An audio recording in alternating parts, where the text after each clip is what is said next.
Ito po yung form na ito para ito sa kinakalap ng ating mahal na congressman na signature campaign. Para saan po yung signature campaign? Para po sa pag-amyenda o sa pagbabago ng 1987 Constitution. Ipinadala ang video na ito sa grupong Quezon City Urban Poor Coordinating Council o UPCC. Kuha raw yan sa isang barangay sa Quezon City noong Sabado. Sa video, hinihikayat ng isang babae ang mga kasamahan na pumirma sa isang dokumentong naglalayong amyendahan ng konstitusyon. May pangako, bibigyan sila ng ayuda kapalit ng kanilang pirma. Kung kayo po pipirma po dito, meron pong pakonsuelo ang ating mahal na congressman. Bibigyan po tayo ng AX. O, diba? Ayon sa UPCC, 2,000 piso ang katumbas ng pangakong AX o Assistance to Individuals in Crisis Situation na isang programa ng DSWD. Ang AX po kasi may kapalit na halaga yan eh. Pag yan ang ginamit, agad hindi na makakaisip yung mga taong kung ano yung mga forms na kanilang pinipirmahan. Kumbaga, ang sabi ko nga, pangbulag, ginagamit para dyan sa charter change.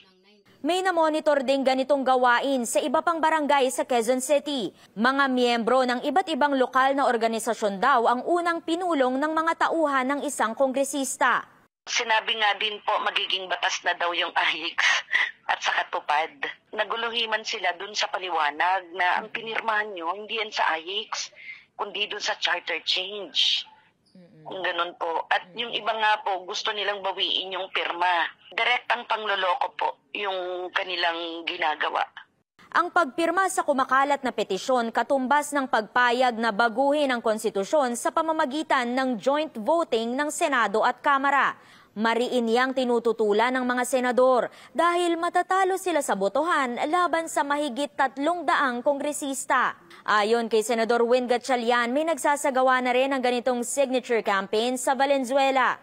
But ang Valenzuelanos ayaw pumirma because out of deference to me, no? Ako yung first senator nila in Valenzuela and Valenzuelanos feel that it's not correct to marginalize or even abolish the Senate. Hirit niya dahil sa ginagawang panunuhol, nakakaduda tuloy ang intensyon ng signature campaign. Sabi nga ng iba, hindi na yung PI, hindi na People's Initiative, Peso Initiative na eh. No, because of the money being used to exchange for signatures. Unang ibinunyag ni Albay Congressman Ed Selagman ang taktikang 100 piso kapalit ng pirma sa kanyang probinsya. Sinundan niya ni Senador Amy Marcos na nagsabing sa Ilocos, Bicol at Central at Eastern Visayas, aabot daw sa 20 milyong piso ang ipinapangako kada distrito gamit ang iba't ibang social welfare programs ng gobyerno. Basta't pumirma ang 3% ng mga botante na kanilang nasasakupan. Yan kasi ang kailangang maabot para mabago ang saligang batas sa pamamagitan ng People's Initiative. Kaugnay niya, naghain si Marcos ng resolusyon para suriin kung epektibo ba ang batas tungkol sa People's Initiative at referendum. Kahit mainit ang issue, nagpapatuloy pa rin umano ang signature campaign sa Metro Manila at mga probinsya. Kaya paalala, basahin muna ang anumang dokumento at huwag basta-basta pipirma. Amor Santos, CNN Philippines.